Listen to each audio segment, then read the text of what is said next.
Well, Jerry, remember, less than 5,000 people voted in that contest. Mayor Wanda Williams did not secure a majority of voters in that primary as well. But she is trying to win a second term in office and trying to beat the second place finisher in that primary, Dan Miller, as you mentioned earlier. We took a look at the numbers and where both of these candidates fared the best in the primary. This fall's contest between Mayor Wanda Williams and City Treasurer Dan Miller has been a feisty one. When you look at Dan Miller's record, he has not done anything for the city of Harrisburg. It's obvious that Wanda Williams has no solution, doesn't know how to manage, and that's why we're in the situation we're in.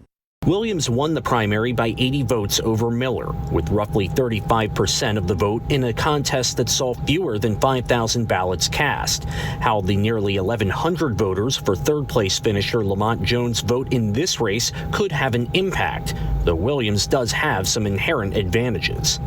Being a candidate of the Democratic Party, where there's a huge registration advantage, is a real benefit. And let's not forget, so is incumbency. I looked at the numbers in the primary race to see where candidates found their biggest strengths. Miller cleaned up in Midtown Harrisburg, with more than half of his votes coming from that section of the neighborhood, along with the western portion of Uptown. But he essentially split the most northern part of the city with Williams, who also had strong showings in part of Uptown, as well as Allison Hill and South Harrisburg, meaning Miller may need to make inroads in those communities. Two populations that could have an impact on this race are also Republicans and independents who didn't get a say during the primary contest. To compare the vote totals, well, if you look at the primary from this year, again, less than 5,000 people voted, that fewer than 5,000 people voting. But basically, when you compare it to the general from back in 2021, 6,800 people voted in that particular contest. So again, there is going to be more interest from these particular populations, independents and Republicans, who simply didn't get a say earlier this year. Yeah, and Tom, you mentioned a lot of the primary vote at the time went to Councilman Lamont Jones. Is he backing either of these candidates?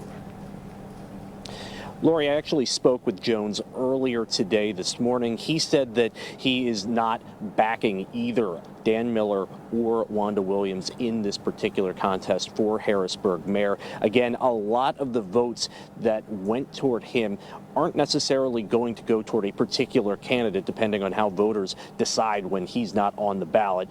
Obviously, there's a lot that changes between May and November. But I will note that there were a lot of neighborhoods where Jones was able to find a second place finish in a particular election ward. So if those voters go toward either Miller or Williams, it could certainly have an impact on the race.